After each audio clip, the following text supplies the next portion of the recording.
good day to you this day of your time. How are you all?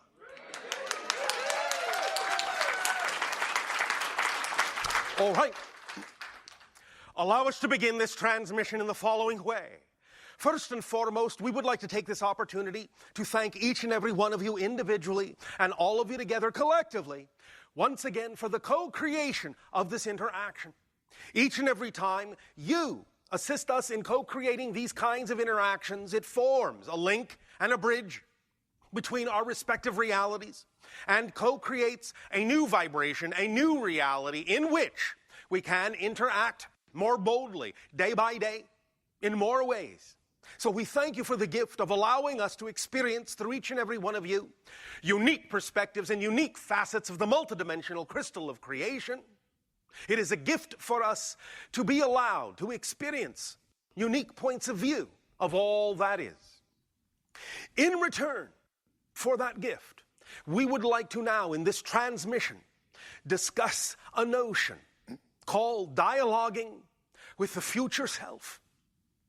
As many of you may already know from what we have discussed in the past,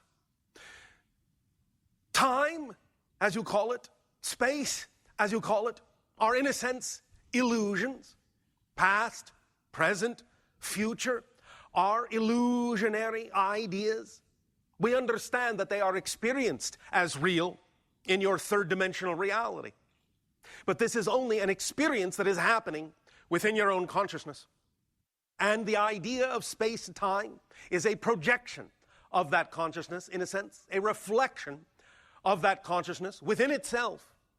To have an experience of creation, to have an experience of the process of creation, the mechanism of creation.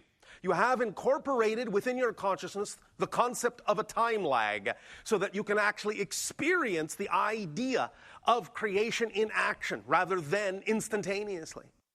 By creating this process, by creating the illusional experience of a past and a present and a future, you give yourselves the opportunity as a consciousness to experience something that cannot be had on the higher realms.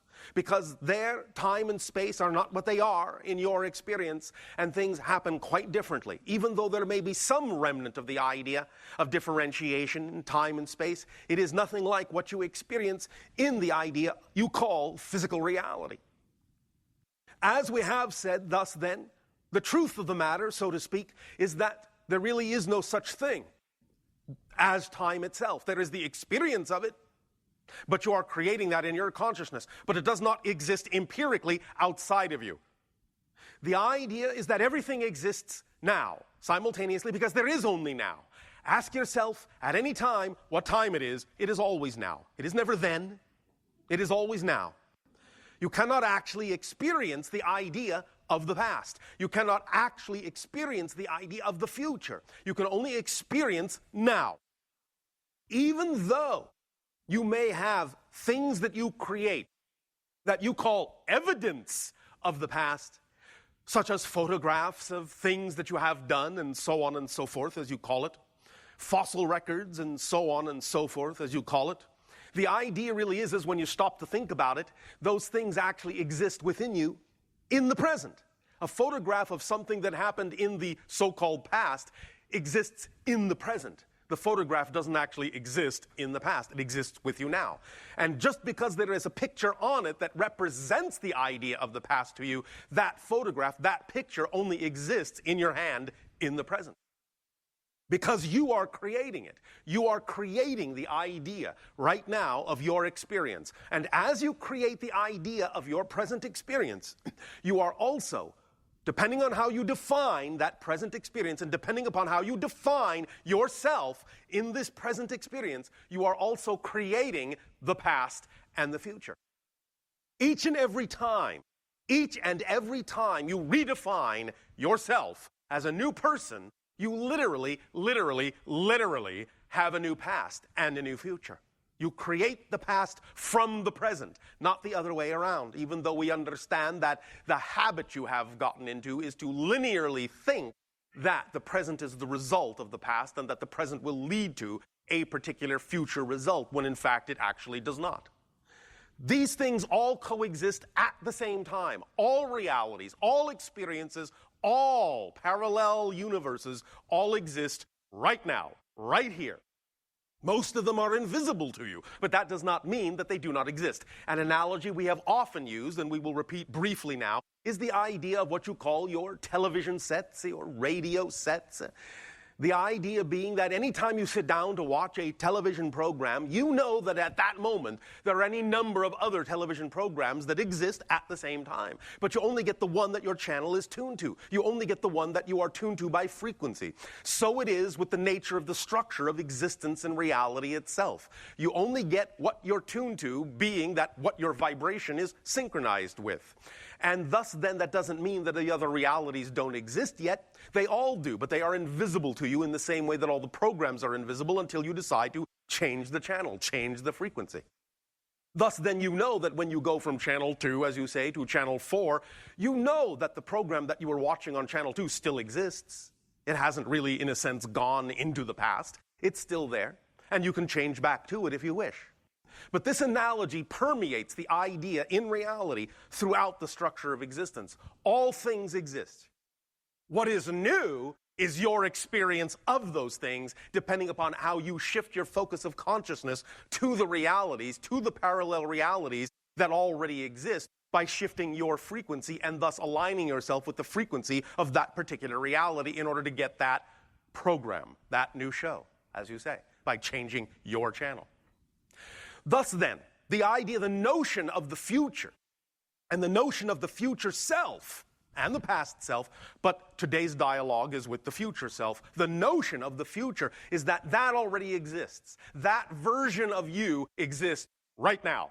It is autonomous. It is self-aware. It is its own reality. It is its own person. And it exists right now, alongside you, in a sense, interpenetrating you, but it is invisible to you. That you is invisible to you until such time as your overall consciousness shifts its focus in such a manner as to give the idea of the individual you, the physical you, the personality you, an experience of that particular version of all of the versions of you that simultaneously coexist. Thus, you are constantly flipping through your channels in that way. We have recently talked about the idea of parallel realities and how they are structured, what the nature of them are. And in this way, we understand sometimes there are shortcomings in translating these thoughts into your language, but these analogies will serve as a rough illustration. The idea, again, is that any particular parallel reality actually has no movement in it whatsoever. It is a frozen snapshot, a frozen tableau of an idea. The only way you experience the illusion of movement at all is because you're actually shifting through parallel realities all the time. And each parallel reality, like a frame of film, has a slightly different position. These are different parallel realities. Literally. Each and every one of you shift through literally billions, yes, billions of parallel realities every second.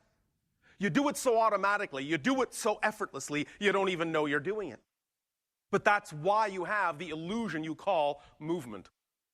So this movement, 1 second, a billion parallel realities, literally. You're automatically shifting all the time. The only reason you don't know it, the only reason you're really not aware of it, is because the parallel reality you shift to, in that 1 billionth of a second, and a billionth of a second, and a billionth of a second, are designed by your consciousness to be so similar to the last parallel reality you were in that you don't actually think it's a completely different parallel reality, when in fact it is. So the idea is that you don't have to learn to shift. The idea is that you have to become aware of the fact that you are shifting already. And the only way you will start to really notice that you're shifting from reality to reality is to create a greater degree of difference between the definitions of those realities, so you can tell by comparison that you have shifted. Because you are shifting automatically, effortlessly, and immediately all the time, as I said, billions of times a second. So this idea of allowing yourself to experience an interaction with the so-called future self is all about shifting your frequency in such a manner as to create a kind of a leapfrog effect over a number of other intermediary parallel realities so that you can create a great degree of difference between the reality you consider to be your present and the reality you consider to be your future, both of which coexist at the same time. And you, the version of you in that future reality, already exists, and you can dialogue with that person, he or she. The idea is that that's exactly what's happening here in this transmission, as we have discussed from time to time, that from your perspective, I am the channel's future self, and the channel is one of my past lives on your planet. So we are, in that sense, the same soul, in two different variations, able to communicate and cross-communicate simultaneously with each other. You can do the same. And in fact, you often do the same. It's just that you don't always know it, or when you receive certain kinds of ideas and inspirations, you don't necessarily know that it may in fact be a communication from the future self, or that you may be drawing on an experience that the future self is having.